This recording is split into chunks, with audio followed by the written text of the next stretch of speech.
अस्सलामुअलैकुम। Straight talk में खुश आमदीद। आपके साथ मैं हूँ आयशा बख्श। वज़ीर आला खैबर पख्तूनख्वा सुहेल आफरीदी के हालिया इंटरव्यूज़ बयानात सियासी दावा ही नहीं बल्कि मुतअद्दिद अहम सवालात को जन्म दे रहे हैं। आफरीदी का कहना है कि 27 सितंबर तक उन्हें नाअहल किया जा सकता है। नाअहली या गिरफ्तारी की सूरत में उनका वीडियो पैगाम पहले से मौजूद है। वज़ीर आला खैबर पख्तूनख्वा ने कहा कि वो कश्तियाँ जला कर निकलेंगे, जान जाने की परवाह नहीं, हुकूमत क्या चीज़ है। 27 सितंबर को अवाम का हुजूम इस्लामाबाद ही नहीं बल्कि अडियाला रावलपिंडी की जानिब भी जाता है। अलीमा खान और अली अमीन गंडापुर समेत पूरी क़यादत एक ही कंटेनर पर होगी। आफरीदी ने मोहसिन नकवी और एक ऑफिशियल से मुलाकात के इल्ज़ाम को बेबुनियाद और आवाम को गुमराह करने की कोशिश करार दिया।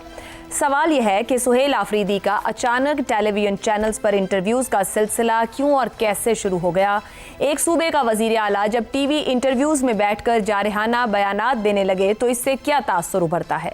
सुहेल आफरीदी की ज़रूरत से ज़्यादा पुरएतमादी, नाअहली और गिरफ्तार होने के खदशात, अपने आप को बेखौफ दिखाने की कोशिश फितरी तौर पर बहुत से सवालात पैदा करती है। क्या ये एतमाद हकीकी सियासी ताकत से ही उभर रहा है या फिर मुफाहमत की किसी आस से। इसी तरह सुहेल आफरीदी का वीडियो पैगाम क्या बजाते खुद एक धमकी आमेज पैगाम नहीं। क्या पाकिस्तान तहरीक इंसाफ फिर किसी बड़े रद्द-ए-अमल की तैयारी कर रही है। क्या वीडियो पैगाम की धमकी 9 मई या 26 नवंबर जैसे किसी सानहे की याद ताज़ा कराने की कोशिश तो नहीं। ऐसे में उन पर डील के इल्ज़ामात भी क्यों लग रहे हैं। असल सवाल यह है कि आया ये सब कुछ इमरान खान से उनकी सच्ची वाबस्तगी और नज़रियाती इश्क का इजहार ही है या फिर ये महज एक मुनज़्ज़म बयानिया है जिसके पीछे कोई ढील या डील कार फरमा है। सुहेल आफरीदी में इतनी बेखौफी कहाँ से आ रही है कि नाअहली और गिरफ्तारी के ख़तरे का इजहार करने के बावजूद वो ऐसी ज़बान इस्तेमाल कर रहे हैं। उनकी जानिब से अचानक शुरू की गई मीडिया मुहिम भी बहुत से सवालात उठा रही है। उनके इंटरव्यूज़ का सिलसिला किस मकसद के तहत शुरू हुआ। हकीकत जो भी हो, सवाल यही रह जाता है कि सुहेल आफरीदी का ये एतमाद और ये लबो लहजा आखिर किस चीज़ की निशानदही कर रहा है। क्या ये महज नज़रियाती वाबस्तगी और जज्बाती वाबस्तगी का फितरी इजहार है या इसके पीछे किसी लेन देन भी है। अवाम के सामने बुलंदो बांग दावे करने वाला वज़ीर आला हकीकत में क्या सोच रहा है, यही समझने की कोशिश करते हैं। पैनल में हमारे साथ हैं शहजाद चौधरी, जैगम खान, आमिर अहमद खान और हसन निसार साहिब। प्रोग्राम का सवाल आप सभी के लिए। 27 सितंबर कश्तियां जलाकर निकलूंगा, जान भी जाती है तो जाए, हुकूमत क्या चीज़। इस्लामाबाद तो जाना है, अडियाला भी option. Suhail Afridi TV interviews, ज़रूरत से ज़्यादा एतमाद, ढील या फिर डील।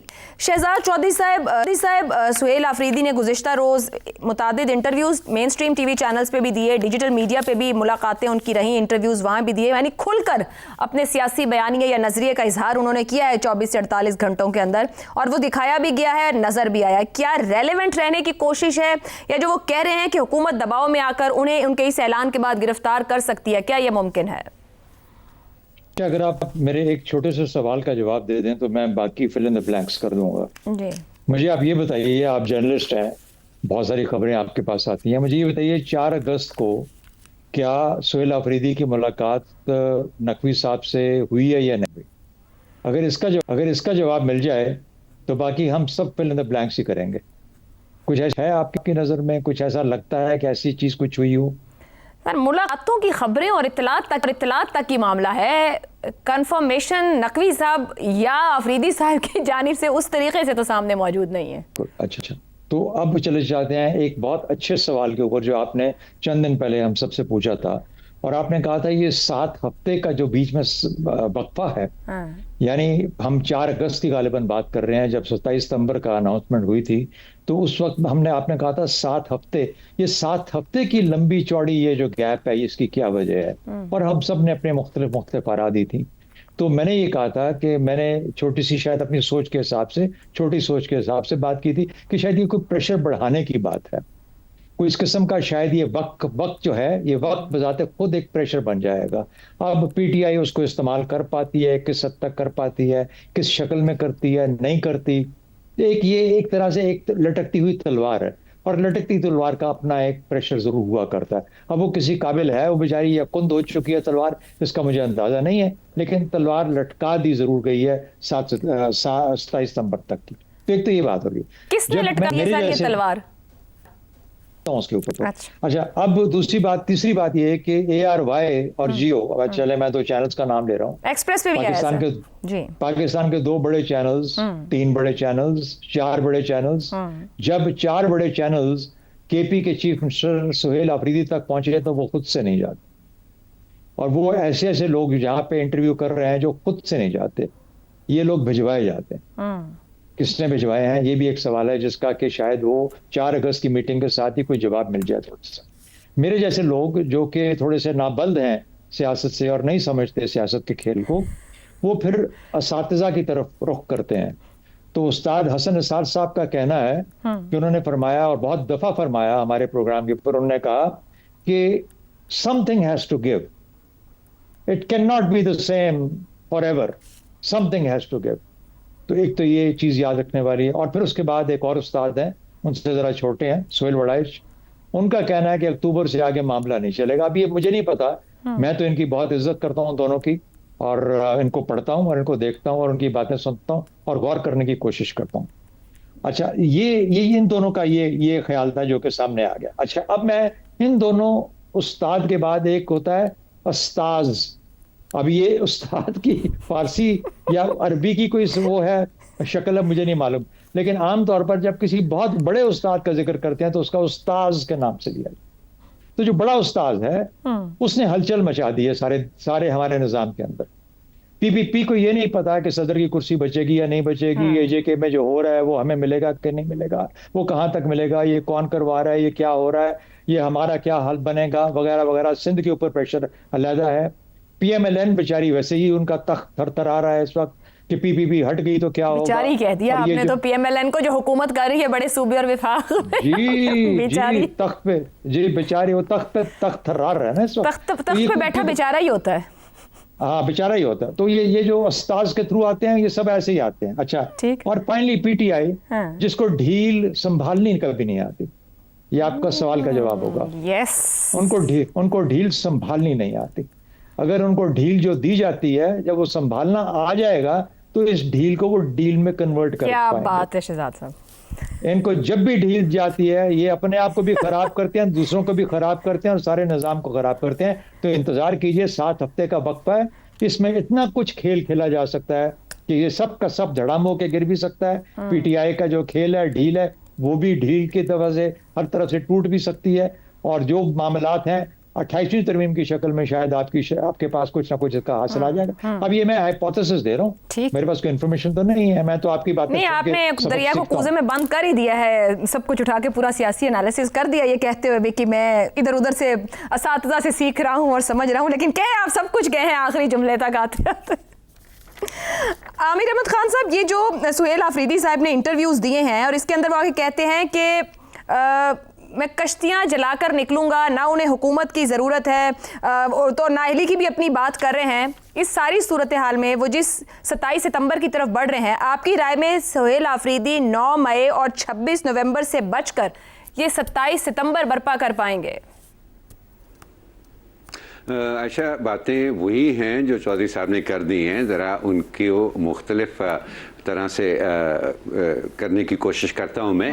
देखें, आपने कश्तियाँ जलाने का जिक्र किया ना, तो हमारी अंडरस्टैंडिंग पाकिस्तान की सियासत की ये है कि यहाँ पर सियासतदान जो है वो खुद ज़्यादा से ज़्यादा तीली और तेल ही लेके आ जाते हैं। उनकी कश्तियाँ जब जलाने का वक्त आता है तो वो कोई और ही जलाता है। अगर आप इस पस मंज़र में इस डेवलपमेंट को देखें तो मुझे आयशा इंज़मामुल हक याद आते हैं। वो बड़े अच्छे बैट्समैन थे और बड़ी तारीफ होती थी उनकी दुनिया में, लेकिन ब्रिटिश कमेंटेटर्स उनके बारे में कहा करते थे कि जब ये बैटिंग कर रहे होते हैं ना, बेशक वो अपनी सेंचुरी के भी करीब हों, तो दिल करता है, उनकी बॉडी लैंग्वेज इतनी सुस्त होती है कि दिल करता है कि उनको जाके ग्राउंड पे झंझोड़ दिया जाए। तो मुझे लगता है कि ये भी इस हुकूमत को एक झंझोड़ने की ही कोशिश की जा रही है, क्योंकि जैसे कि चौधरी साहब ने फरमाया ना, हम सब जानते हैं कि पाकिस्तान में मीडिया कल्चर क्या है। यहाँ पर इस तरह के इंटरव्यू, ख़ास तौर पर भड़कीली बातें एक बड़े अहम शख्सियत की जानिब से, वो खुद ब खुद ही टीवी चैनल्स के ऊपर इस तरह के इंटरव्यू नहीं चले जाते। अगर रोकना हो किसी को तो वो रोक लेता है। फिर मुझे याद आती है बिलावल साहब ने भी 2022 में एक लॉन्ग मार्च की थी। उस लॉन्ग मार्च का मकसद ये नहीं था कि फ़ौरन ही हुकूमत पलट दें, बल्कि वो एक तरह से एक आखिरी वार्निंग के तौर पे शुरू की गई थी कि शायद इमरान खान साहब को होश आ जाए, वो अपने तौर तरीके ठीक कर लें और उस निज़ाम को आगे चला लें। और जाहिर है कि जब उन्होंने आगे से इनकार किया तो फिर बात आगे बहुत बढ़ गई। सो मुझे लगता है कि अब भी हम उसी पाकिस्तान की एक तारीख का एक और ख़ासा ये भी है ना कि जी हम गोल गोल चक्कर काटते रहते हैं, खुद को दोहराती रहती है हमारी। जिस नुक्ते से हमने शुरू किया होता है वहीं आ जाते हैं हम वहाँ पर। तो मेरा ख्याल है हम फिर एक दफ़ा उसी जगह पर आकर खड़े हो गए हैं जहाँ पे हुकूमत को झंझोड़ने की ज़रूरत महसूस की जा रही है। और ये जो ढील और डील की बातें हैं ना, मेरा ख्याल है वो सिर्फ इस्तेमाल किया जा रहा है PTI को उसके लिए। हो सकता है मैं बिल्कुल गलत हूँ, लेकिन मुझे तो इस सारे में सुहेल आफरीदी साहब ओवर कॉन्फिडेंट हो रहे हैं, किसी ढील को इस्तेमाल करते हुए इस्लामाबाद तक आने की बात कर रहे हैं, या ये ढील किसी नतीजे पे उनको ले जाएगी और वो जो चाह रहे हैं वो उनको मिल जाएगा इस ढील के बाद? अच्छा, मैं नहीं समझता हूँ कि उनका इतना, वो एक नौजवान है, मैं नहीं समझता हूँ कि उनका इतना तजुर्बा है कि वो मारूजी हक़ाइक़ को सामने रख कर अपने एतमाद का फ़ैसला करें कि किस हद तक उनको पुरएतमाद होना है। मेरा ख्याल है कि वो एक तो वो सर्वाइवल की बैटल लड़ रहे हैं जब से आए हैं, और दूसरा फिर मेरा ख्याल है कि वो जूँ सिचुएशन डेवलप करती है वो उसको रिस्पॉन्ड करते हैं। मेरा ख्याल है कि उनका इंटरनल एतमाद या कॉन्फिडेंस जो है वो उसके अंदर एक प्लेयर ही नहीं है, एक फैक्टर ही नहीं है सूरत के अंदर। वेरी वेल सेड, दुरुस्त हो गया जी। हसन निसार साहब, सुहेल आफरीदी साहब जो कह रहे हैं कि कश्तियां जलाकर निकलूंगा, जान भी जाती है जाए हुकूमत क्या चीज़ है, ये आतिशे इश्क है, अपने लीडर से उनकी मोहब्बत का इजहार है, या जो ढील दी गई है उस बायस वो इस हद तक गुफ्तगू कर रहे हैं? अच्छा, पहली बात ये है कि कश्तियां जलाने वाले का नाम तारिक बिन ज़ियाद था और वो बर्बर था। इंग्लिश में जो बारबेरिक जो लफ्ज़ इस्तेमाल होता है और उर्दू में हम बर्बरियत कहते हैं, इसका ताल्लुक़ बर्बरों के साथ है, पाकिस्तान के अफरीदियों के साथ नहीं। अब शायद बर्बर भी, मैं मिला हूँ बर्बरों से, वो भी शायद वैसे ना हों। बहरहाल ये ढील या डील वगैरह हमारे यहाँ कॉन्स्पिरेसी थेरीज चलती रहती हैं, करने को हो रहा है कुछ नहीं, तो इस तरह की चीज़ें लेके जितना उस पर प्रेशर बेचारे पे बिल्ड हो गया है, जो जितना बुरा भला कहा जा रहा है उसे, इसका तो मुझे अंदाज़ा नहीं है कि ढील है या डील है, लेकिन हाइट ऑफ फ्रस्ट्रेशन वो बहुत साफ दिखाई दे रही है। पंजाबी में इसे कहते हैं आप नहीं या गाक नहीं। तो लेट्स वेट, पता लग जाएगा। हसन साहब, आपने बड़ी अहम बात कर दी है कि ये हाइट ऑफ फ्रस्ट्रेशन है। जब 9 मई 2023 और 26 नवंबर 2024 हुआ तो उस वक्त भी PTI का जो स्टेट ऑफ माइंड था वो यही हाइट ऑफ फ्रस्ट्रेशन था। तो क्या अब की बार ये उससे बचकर अपना 27 सितंबर का एहतजाज कर पाएंगे? नहीं, ये डिफाइन मैं और आप तो नहीं कर सकते ना, हर एक का अपना अपना लेवल होता है टॉलरेंस का। जहाँ आके मुमकिन है मेरा दिमाग बिल्कुल घूम जाए, वहाँ अभी आप जैसा जो सोबर संजीदा बंदा होगा, कूल हेडेड होगा, वो अभी preliminary, so it's not possible. I don't know the man. तो वो जो लेवल है, आई डोंट नो, मुझे नहीं पता वो आगे है नहीं, लेकिन जितनी उसको बुरा भला कहा जा रहा है, जो हमारे बहुत से दोस्त अहबाब जानने वाले बैरून मुल्क बैठ के जो जो कुछ कर रहे हैं, यहाँ लोग जिस तरह की बातें कर रहे हैं, बिल्कुल ऐसा, बिल्कुल ऐसा जी हाँ। तो वो जिस तरह की वो बात और गुफ्तगू और ज़बान इस्तेमाल हो रही है, तो उसमें फिर जाहिर है फ्रस्ट्रेशन यंग है। बहरहाल बर्बर ना सही, अफरीदी तो है, so you never know, I don't know. ठीक हो गया। और ये ढील और डील के बावजूद भी हो सकता है, ये भी याद रखना। ठीक हो गया जी। ज़ैनब खान साहब, गुफ्तगू हो रही है जो सुहेल आफरीदी साहब ने टीवी इंटरव्यूज़ दिए, जिसके अंदर वो एक हद पे जाने की बात कर रहे हैं कि अब आवाम हर हालत में बाहर निकलेंगे, भले जो मर्जी हो जाए, कश्तियाँ जलाकर पहुँचेंगे, अगर वो अरेस्ट हुए, नाअहल हुए, कुछ भी हुआ तो उन्होंने अपना वीडियो पैगाम भी रिकॉर्ड कर दिया है। सो गुफ्तगू, क्या ये जो एहतजाज कर रहे हैं ये वाकई अब हतमी तौर पर पाकिस्तान तहरीक इंसाफ या फिर सुहेल आफरीदी हकीकी सियासी ताकत की उनकी उसको कहा जाए अलामत है, या पर्दे के पीछे मौजूद किसी मुफाहमत का नतीजा समझ में आती है? देखिए, पाकिस्तान में होने वाला हर एहतजाज हतमी एहतजाज होता है, और ख़ास तौर पे पीटीआई जैसी नाराज़ जमात का तो हर एहतजाज ही हतमी एहतजाज होता है। पिछली दफ़ा भी जो बड़ा एहतजाज हुआ था उसका तो नाम ही फ़ाइनल कॉल था कि यानी ये आखिरी कॉल है, इसके बाद कुछ नहीं होगा। तो वो तो ज़ाहिर एक सियासत की ज़बान है, और इस तरह की एहतजाजी कॉल में इस तरह की ज़ुबान इस्तेमाल की जाती है।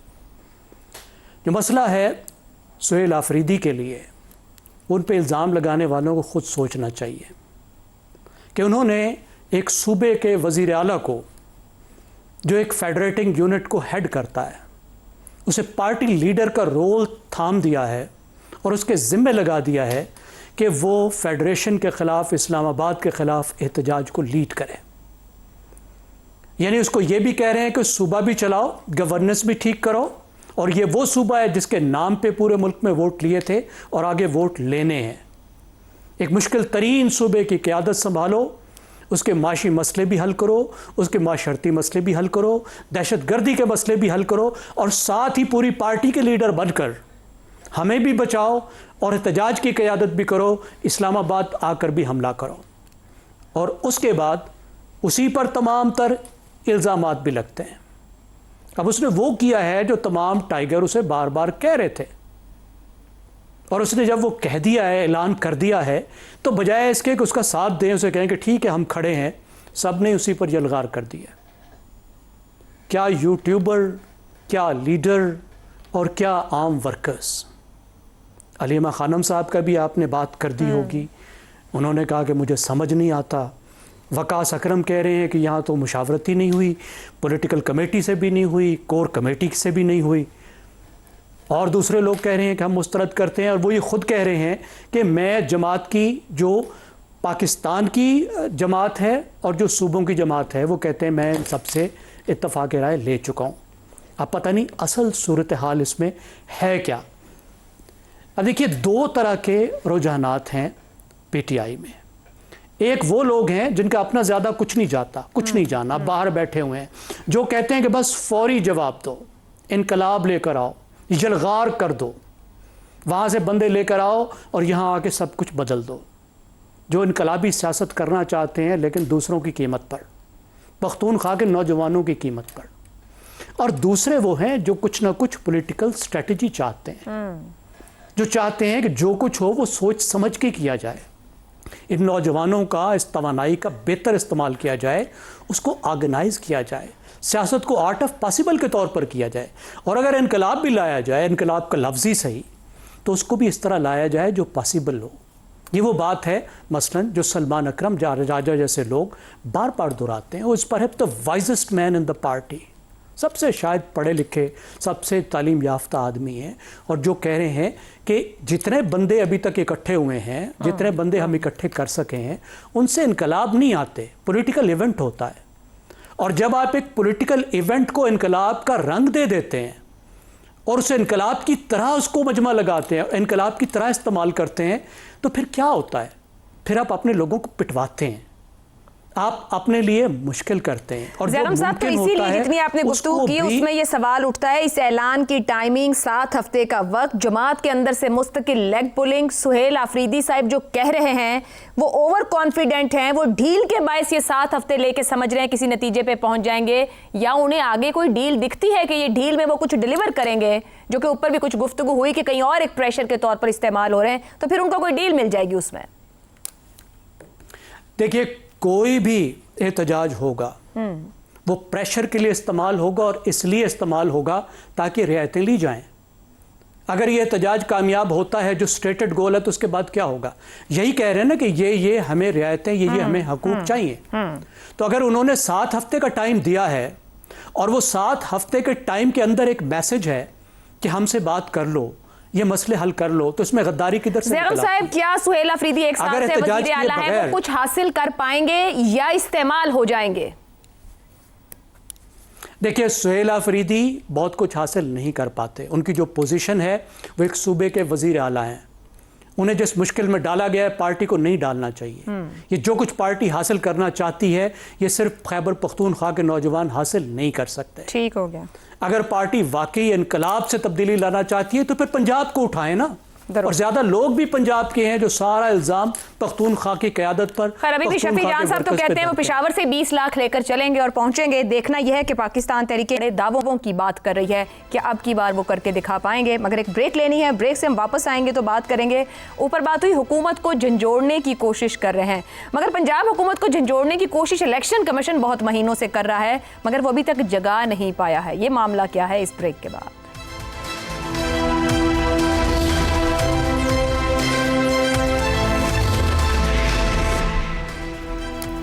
प्रोग्राम में एक बार फिर खुशामदीद।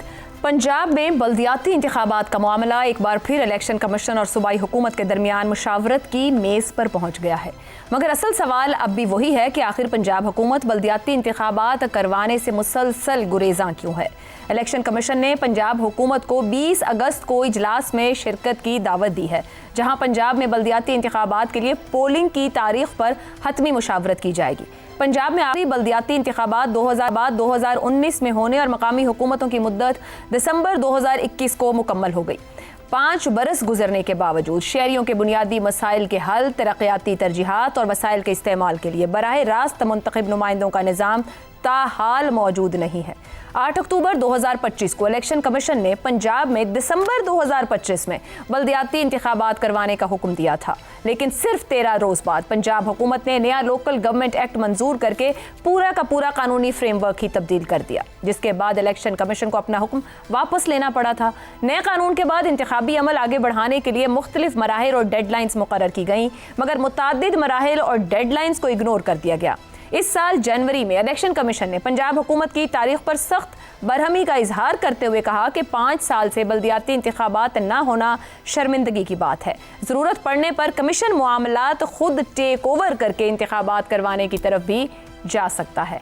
आज अगस्त 2026 और मामला अभी भी पोलिंग की तारीख पर मुशावरत तक ही पहुंचा है। सवाल यह है कि सेहत, तालीम, रोजगार, सफाई और ज़राअत समेत 100 से ज़्यादा अवामी मंसूबे शुरू करवाने वाली पंजाब हुकूमत इख्तियारात निचली सतह तक मुंतकिल करने से क्यों हिचकिचा रही है? क्या मसला सिर्फ इंतजामी ताख़ीर है या सियासी इख्तियार छोड़ने का खौफ भी इसके पीछे है? इस सब को अगर वज़ीर दाखिला मोहसिन नकवी की हालिया निज़ाम से मुताल्लिक़ गुफ्तगू के तनाजुर में देखा जाए तो ये अहम सवाल है कि सूबाई हुकूमतें बल्दियाती इख्तियारात जैसी बज़ाहिर छोटी सियासी कुर्बानी देने से गुरेज करके कहीं बड़ी सियासी और इंतजामी कुर्बानी तो पैदा नहीं कर रही। क्या आज निचली सतह पर इख्तियारात बांटने से इनकार कल पूरे निज़ाम की इस्लाह के लिए इससे बड़ी कीमत अदा करने पर मजबूर नहीं कर देगा? इसी पर पैनल की राय आपके सामने रखेंगे।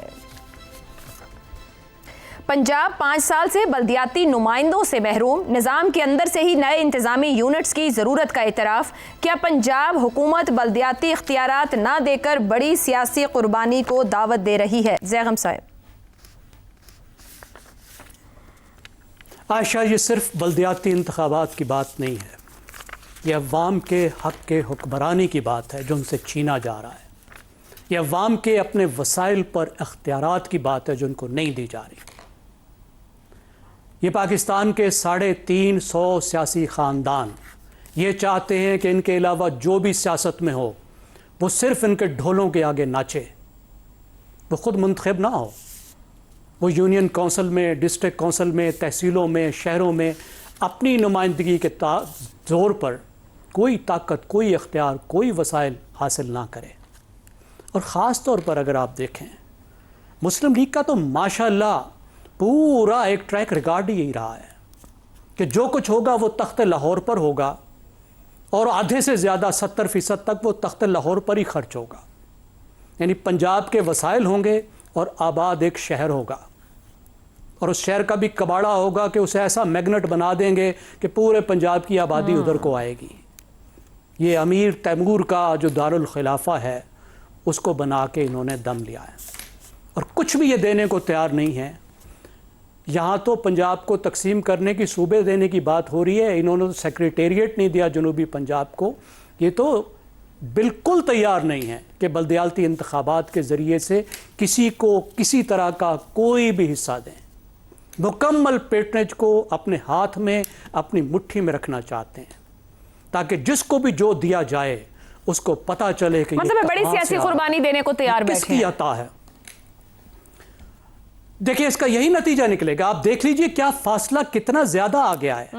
दुरुस्त। अगर यहाँ 350 खानदानों की बजाय हजारों लोग अवाम के नुमाइंदे होते तो क्या इस तरह की दूरी हुकूमत और अवाम में होती? क्या इस तरह की दूरी पाकिस्तान की सियासी जमातों में और पाकिस्तान के अवाम में होती? बिल्कुल बड़ी कीमत इनको देनी पड़ेगी अगर ये अवाम के साथ उनका हक शेयर नहीं करेंगे। दुरुस्त हो गया।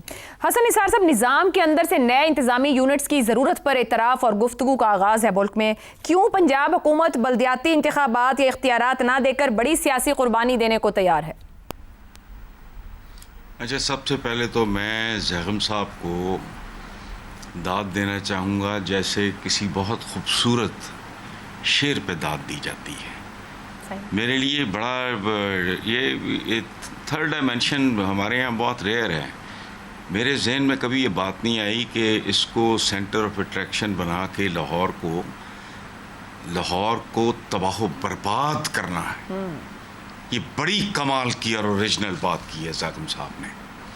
हम अच्छी से अच्छी बातें करते हैं लेकिन ओरिजिनल कोई बात डायमेंशन, ये बहुत बड़ी बात की है।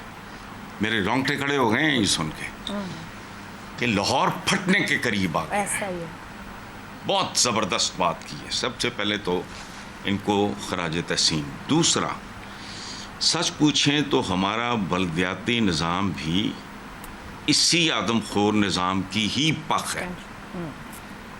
एक ज़माने में मैं ये सोचा करता था, उसके बाद मैंने बहुत पढ़ा। लाहौर की वारदातें बताऊं, उफ खुदाया, जब यहाँ वो नाज़म नुज़म आए थे उन्होंने क्या कुछ किया है। खैर, इसके थ्रू आने वाले भी ज़्यादातर मेन स्ट्रीम पार्टीज़ के ही पैटी पार्टनर्स तो फैलिए साइड किक्स होते हैं या बन जाते हैं।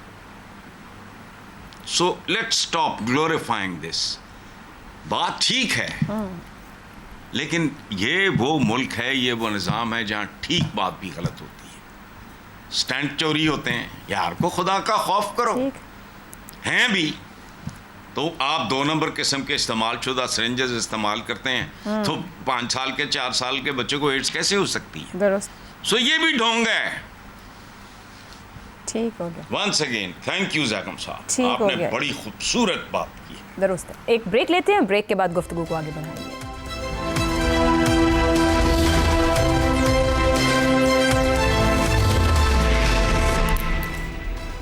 शहजाद चौधरी साहब, मोहसिन नकवी साहब ने जो निज़ाम के गिरने की बात की कि हमें यहाँ पर इंतज़ामी यूनिट्स की ज़्यादा ज़रूरत है ताकि एफिशिएंटली निज़ाम कायम कर सके। अगर बल्दियाती हुकूमतें मौजूद होती, लोगों का हक़ हुक्मरानी उनके दरवाज़ों तक पहुँच चुका होता, निचली सतह पर निज़ाम फ़ाल होता, तो क्या इस किस्म की गुफ्तगू को जवाज़ मिल पाता? अच्छा आयशा, ये जो थोड़ा बहुत नशे की जो आदत है ना, ये ज़रूर इंसान में होनी चाहिए थोड़ी बहुत। यानी कोई ना कोई ज़िंदगी में नशा उसका हिस्सा होना चाहिए। कई दफ़ा खेल का नशा होता है, कई दफ़ा सोच का नशा होता है, कई दफ़ा किसी और शय का नशा होता है। लेकिन ये ताकत का जो नशा है ना, ये बदकिस्मत ऐसी चीज़ है कि ये आपको इंसान को ले दे जाता है। यानी आपको पहली दफ़ा लगे, जोर का लगे, और इतना जोर का ताकत का नशा लगे, आप कहें वाह, यानी आप अपने आप को पता नहीं किस तरीके से बड़ी मुश्किल से इंसानों के उसमें रखते होंगे। अच्छा, उसकी वजह से मुझे लगता है कि जिसके हाथ में ये ताकत आती है वो फिर इसको जाने नहीं देता। अच्छा, या तो आप एक ट्रेंड तरीके से ऊपर आ रहे हैं, आप कहते हैं ना कि अच्छा हमारी फौज को मार्शल लॉ का जिक्र करते हैं, ये करते हैं, वो करते हैं जी, कि वो देखे कैसे वो 7-7, 8-8 लाख, 10-10 लाख लोगों को उन्होंने उनको चलाया होता है, उन ऑर्गेनाइजेशंस को कमांड किया होता है। तो वो एक अथॉरिटी को इस्तेमाल करना जानते हैं, डेलीगेट करना जानते हैं। उनको पता है कि मैं अकेला कुछ नहीं कर सकता, मैं डेलीगेट करूंगा तो फिर ये काम नीचे होगा, मेरा मिशन ये है, मेरा काम ये है। लेकिन जहां पर आपको पहली दफा ही नशा ही मिले और आपके जो 8-10 हवारी आपके साथ बैठे हैं वो सिर्फ यही कहें आपको कि वाह वाह वाह जिल्ले सुबहानी, यानी इससे बड़ी चीज तो आपके पास कभी, आपकी जो खिल्लत है इससे बड़ी बेहतर तो कभी आज तक किसी की देखी नहीं, तो फिर बदकिस्मती से जो सोच होती है वो बहुत ज्यादा प्रागंदा हो जाती है। तो मुझे यूं लगता है कि देखिए, जो चीज असल में अवाम की हाकिमियत थी, हम कहते हैं ना हक की हाकिमियत अवाम का है, अवाम की हाकिमियत थी, वो एक शख्स के अंदर सम हो जाती है, एक शख्स के अंदर सारी की सारी दाखिल हो जाती है। और वो अवाम सब के सब साइड पे रहते हैं, एक शख्स रूल करता है, बाकी सब जो उसके पास होते हैं उसको हलाशेरी देने वाले, शाबाश देने वाले, वाह वाह करने वाले। तो बदकिस्मती से ये वजह बनती है कि हमारे यहाँ हम डेलीगेट नहीं करते, हम किसी और को हिस्सेदार नहीं बनाते, हम किसी को उसका हिस्सा नहीं देते, हम जो बराबर तकसीम करनी होती है वो नहीं करते। तो ये मजबूरियां हैं हमारी शख्सियत की, हमारी शख्सियत की। हम जिस किस्म के मुआशरे में रहते हैं, बदकिस्मती से उधर यही चीज, मतलब इसीलिए लोगों ने, इंसानी मुआशरों ने कवानीन और निज़ाम बना दिए जिनको फॉलो करने के बाद ये तमाम चीजें अपनी जगह पे सही बैठ जाए। जहाँ पर निज़ाम भी ना हो, कवानीन भी ना हो, उनको फॉलो भी ना किया जाए, तो फिर वो शख्सी हाकमियत हो, तो फिर यही कुछ दुरुस्त हो गया।